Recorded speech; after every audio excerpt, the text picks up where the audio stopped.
성경 418쪽 정도에 있습니다.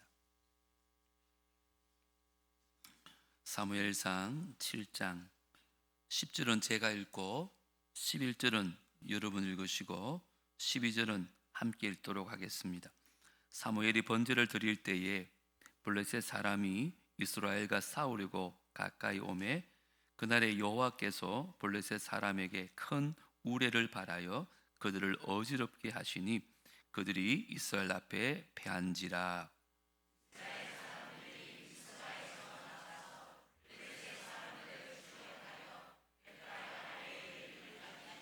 다 같이요. 사무엘이 돌을 취하여 미스바와 센 사이에 세워 이르되 여호와께서 여기까지 우리를 도우셨다 하고 그 이름을 에베네스리라 하니라. 아멘. 우리 오늘 원로 장로로 추대받으시는 우리 귀한 장로님과 또 장로로 또 집사로 권사로 은퇴하시는 모든 분들에게 우리 하나님 아버지의 크신 은혜가 가득할 수 있기를 주 이름으로 축복합니다. 오늘 이 시간은 참으로 영광스러운 날이고 영광스러운 시간이라 생각이 되어집니다.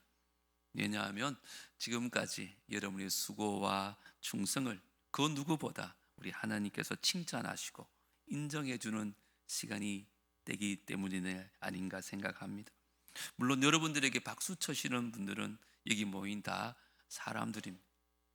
기념표를 전달하는 분도 사람입니다. 그런데 사람이 여러분을 세운 것이 아닙니다. 보이지 않으시는 하나님께서 여러분을 부르셨고 여러분을 세우셨고 지금까지 여러분을 통하여 영광을 받으신 줄 믿습니다. 그래서 하나님께서 이곳에 모여있는 모든 사람들을 통해서 여러분들을 칭찬하고 계시고 또 여러분들에게 박수 쳐주시고 또 여러분을 충성스럽다고 하나님께서 말씀하시는 줄 믿습니다. 보이진 않지만 여전히 하나님께서 살아계시고 그래서 그 하나님께서 오늘 은퇴하시는 또 장로 원로로 세워주시는 모든 분들에게 하나님이 이렇게 말씀하시는 듯합니다. 잘하였다. 착하고 충성된 종아. 지금까지 헌신한 세월을 내가 다 알고 있다. 귀하신 한 분 한 분의 인생에 우리 하나님 아버지의 변함없는 사랑과 은혜가 또 더 나아가서 여러분의 후손들의 인생에까지 그 충만하신 주님의 은혜가 가득 차고 넘치시기를 다시 한번 우리 주님의 이름으로 축복합니다. 여러분, 하나님의 인정과 칭찬을 받는 이 시간에 우리가 가져야 될 마음은 무엇인지 짧은 시간 제가 한 가지만 오늘 말씀 나누고 은퇴식을 거행하려고 합니다. 오늘 우리가 읽은 본문의 말씀은 이스라엘의 마지막 사사이자 선지자로 여겨졌던 사무엘이 통치하던 시대에 있었던 일입니다. 사무엘이 통치하던 이 시대가 이스라엘 백성들은 블레셋에 의해서 참으로 많은 괴로움과 힘든 시간을 보내고 있었습니다. 이 블레셋에 의해서 이스라엘 백성들은 많은 고난을 당했는데 어느 정도냐 하면 하나님의 언약궤가 블레셋에게 빼앗겼던 그 상황까지 몰린 것입니다.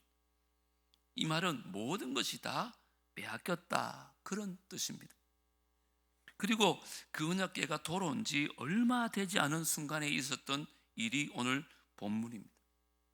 여러분, 이스라엘이 이토록 어렵게 놓였던 이유가 뭘까요?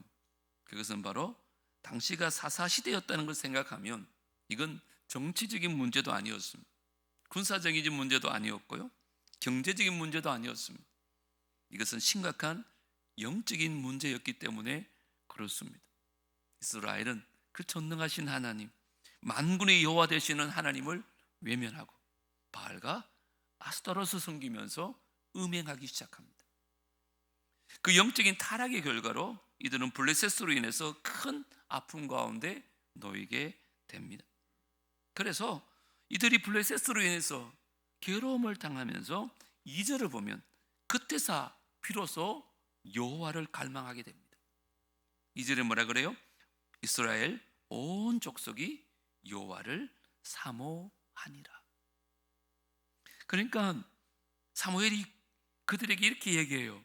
너희들이 정말로 하나님께 돌아오려거든 너희 가운데 있는 바알과 아스타롯을 제하고 하나님께로 나와라.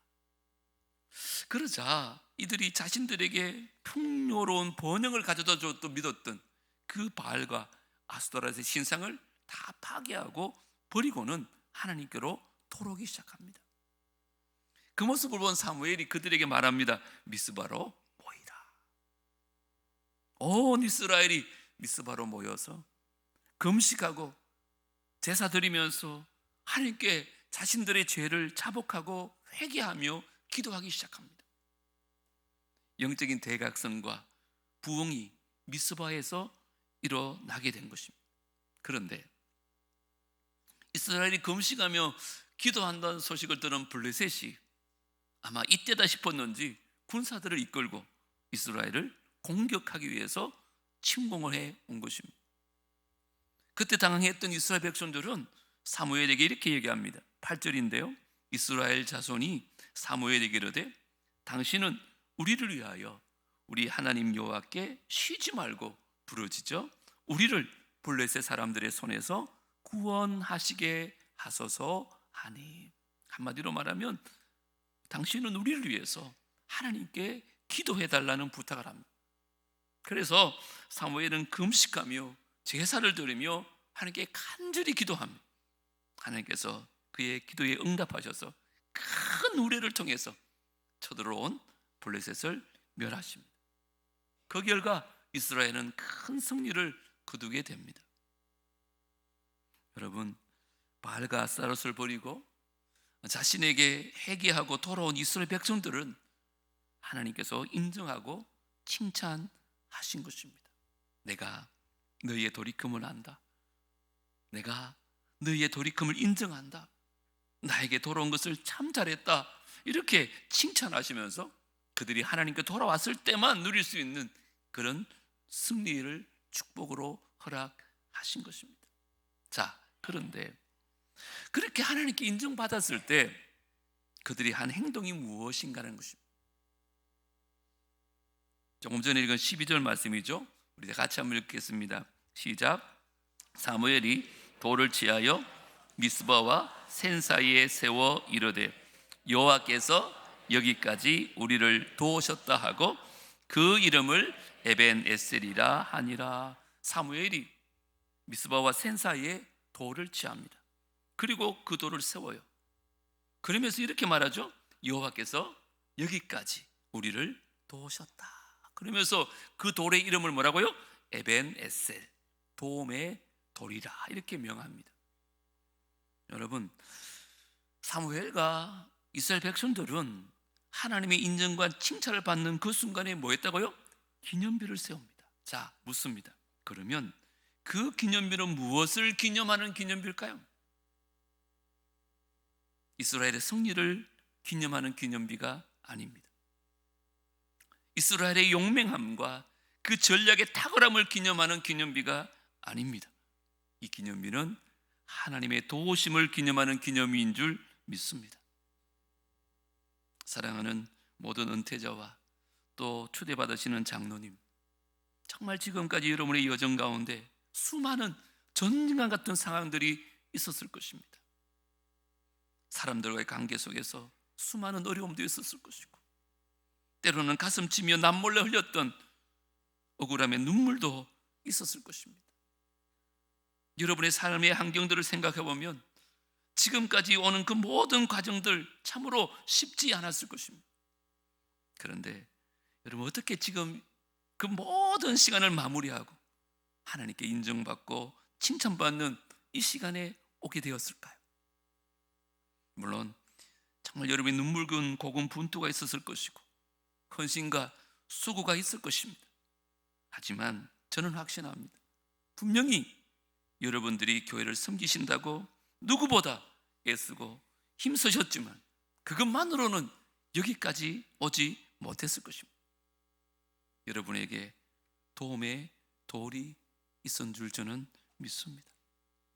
여러분의 인생을 여기까지 도우신 그 에벤에셀의 하나님의 은혜가 있는 줄 저는 믿습니다.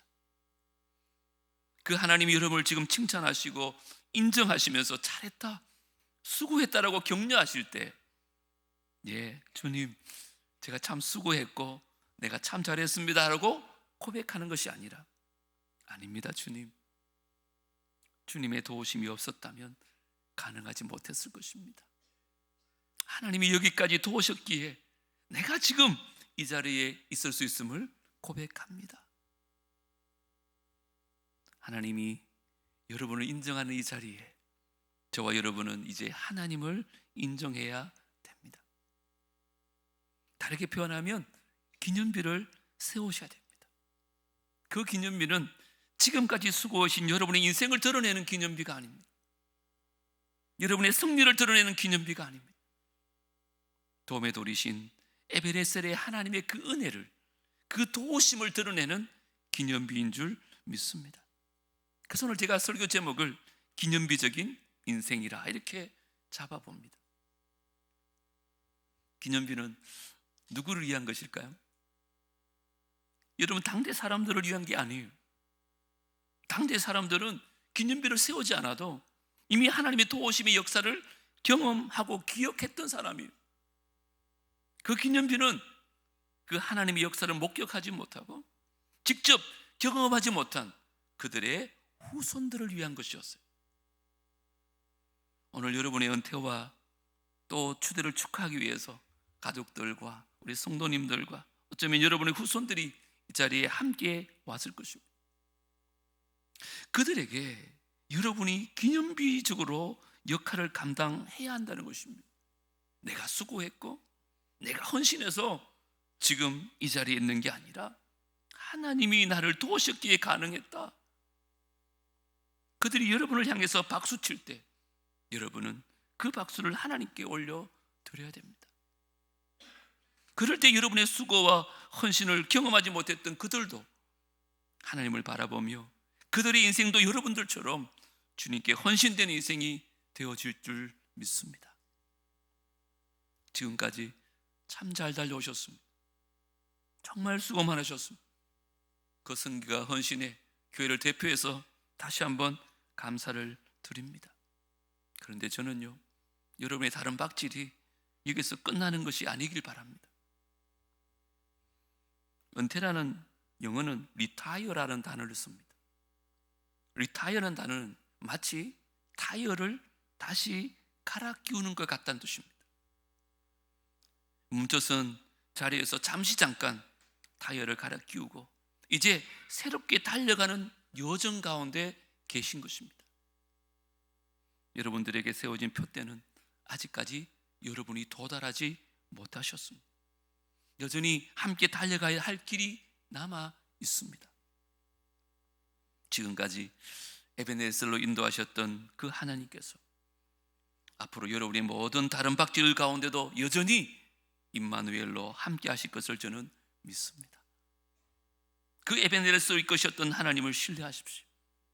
그리고 지금까지 인도하신 그 하나님을 기억하면서 많은 사람들에게 여러분의 인생 그 자체가 하나님 아버지의 도우심을 증명하고 입증하는 귀한 기념비적인 인생이 되어졌으면 좋겠습니다. 다시 한번 지금까지 달려오신 여러분의 수고와 헌신에 진심으로 감사를 드리고 우리 하나님 아버지의 끊임없는 사랑과 은혜가 앞으로 모든 삶에 가득 차고 넘쳐나기를 주 이름으로 축복합니다. 하나님 아버지, 참으로 감사합니다. 귀한 장로님을 원로 장로로 추대하고 또 장로님들과 또 집사님들, 우리 권사님들 지금껏 주님 앞에 헌신하고 수고하셨다가 이제 교회 앞에 은퇴식을 하게 됩니다. 하나님, 저분들의 인생이 기념비적인 인생이 되게 하여 주옵소서. 나의 수고를 자랑하는 것이 아니라, 나의 헌신을 나타내는 것이 아니라 후손들에게 하나님의 도우심을 나타낼 수 있는, 여기까지 인도하신 하나님, 지금까지 에베네셀로 도우셨던 하나님, 앞으로도 여전히 저들 삶을 인도하여 주실 줄 믿습니다. 은퇴로 모든 것이 끝난 것이 아니라 잠깐 타이어를 갈아 끼우고 새로운 삶으로 달려가게 될 줄 믿습니다. 요즘은 하나님께서 우리 은퇴자들 축복해 주시고 저들의 헌신을 본받아서 우리 후배들도 저들의 모습을 따라 맡은 일을 최선을 다하고 주님 앞에 충성을 다짐하는 귀한 날 될 수 있도록 축복하여 주시옵소서. 예수님 이름으로 기도드리옵나이다.